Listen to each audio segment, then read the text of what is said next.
The art of living is to die without regrets. So let me ask you this. If you knew you only had 1 week left to live, how would you feel about your life? And what would you do? Would you feel proud of how you've lived? Would you feel fulfilled? Or would you feel full of regrets? As an end-of-life soul doula, I've supported hundreds of people since early 2013, emotionally and spiritually, to live before they die. A huge part of that role is to support them on the path to inner peace before they leave this world.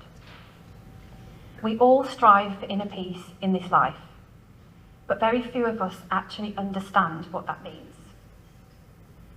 We regularly mistake peace with happiness, and this clinging to happiness can create misery, because it means we avoid the reality of life.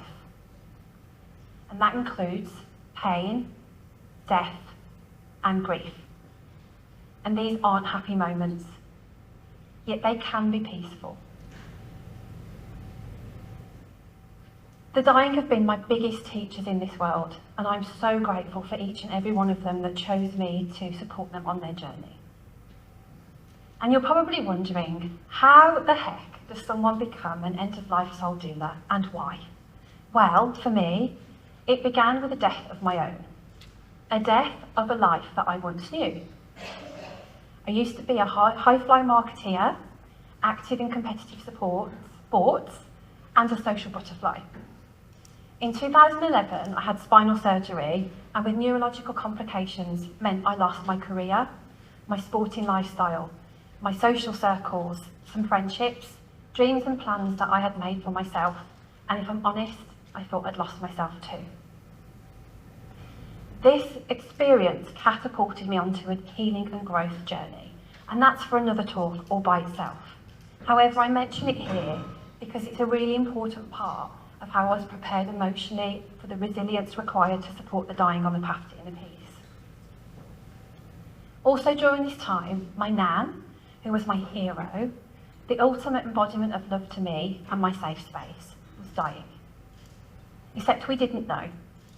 We thought she was sick and that she would get better. When we found out and received her terminal diagnosis, my nan shared that she wants to die at home.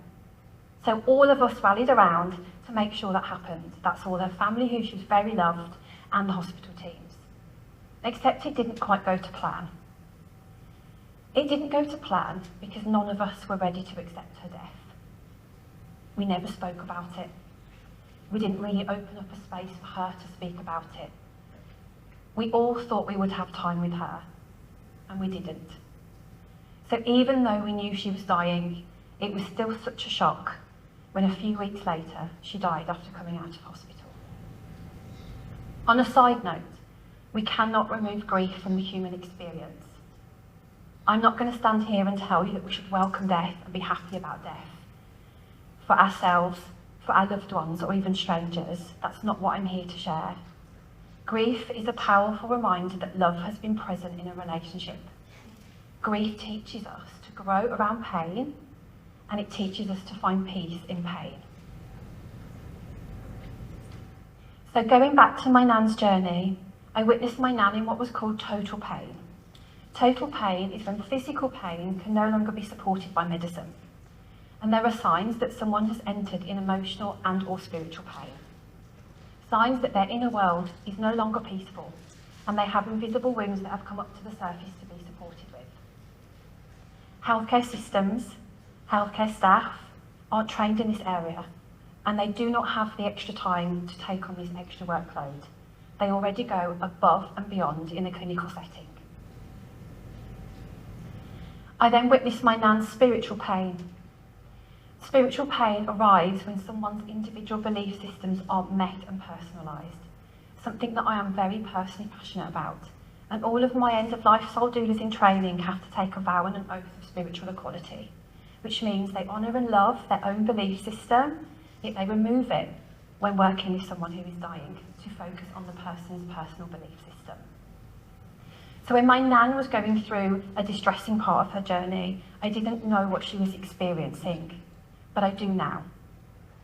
After years of studying death and training in this field, I now know 100% that if I or anyone in my family were aware of the dying stages from an emotional and spiritual perspective, my nan would have died at home, and the journey would have been even more peaceful for all of us.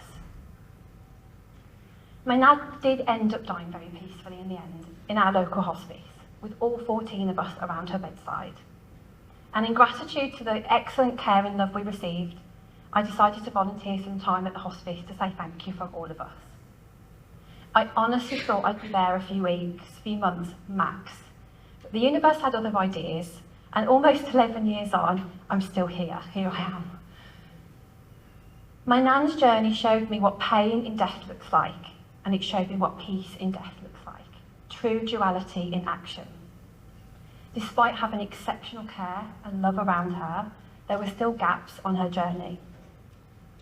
Gaps in the understanding of the non-medical version of death and what that looks like in the holistic, emotional and spiritual realms. It is not the responsibility of an overstretched healthcare system to support us with the non-physical, non-clinical aspects of death and dying. We as individuals and society need to remember that death is part of life, and it's also a rite of passage. So it's really an honour of my nan as to why I've supported all of those people through their deaths to find peace before they leave. Why I've educated and trained others in the emotional and spiritual aspects of dying, so that they themselves can support loved ones or people professionally in their care. And it's why I also coach and mentor people in this life to find and live fully on the path to inner peace before they themselves die one day, because how we live impacts how we die. So I have a few final lessons to share with you about what death has taught me about life. Number 1, death is not a failure.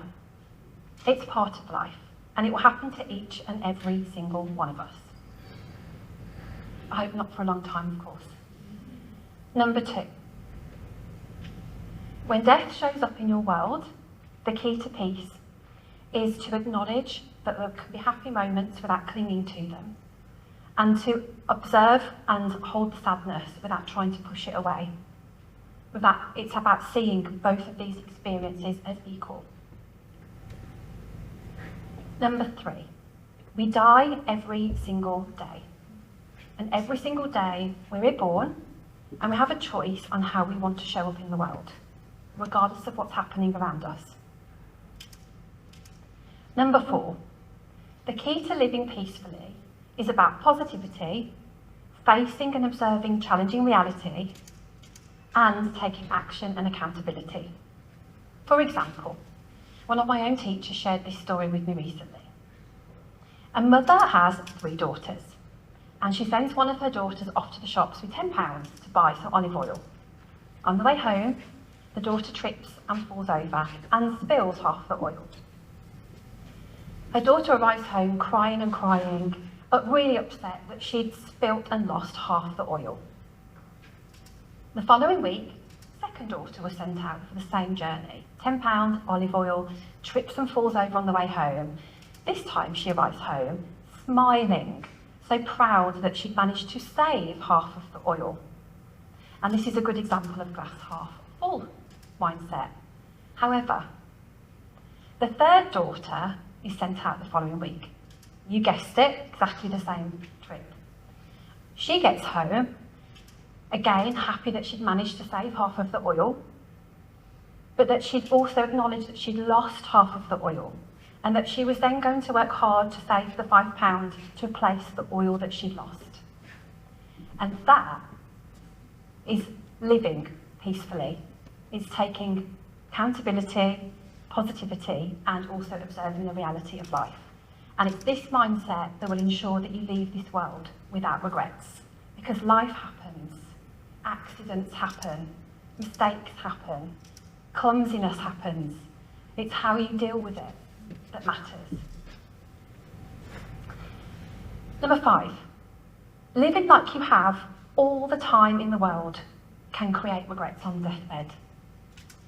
Please don't put off anything that that you want to say or anything that you want to do, because you never know when your time is going to come.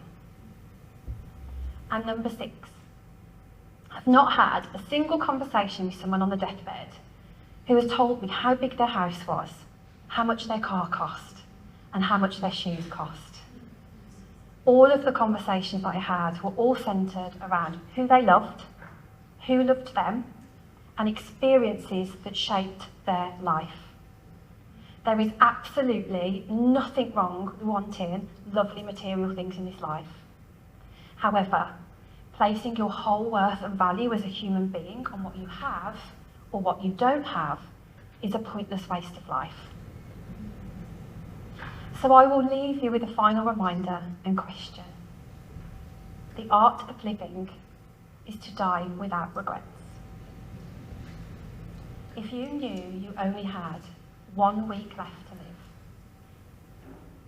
how would you feel about your life? And what would you do? Thank you.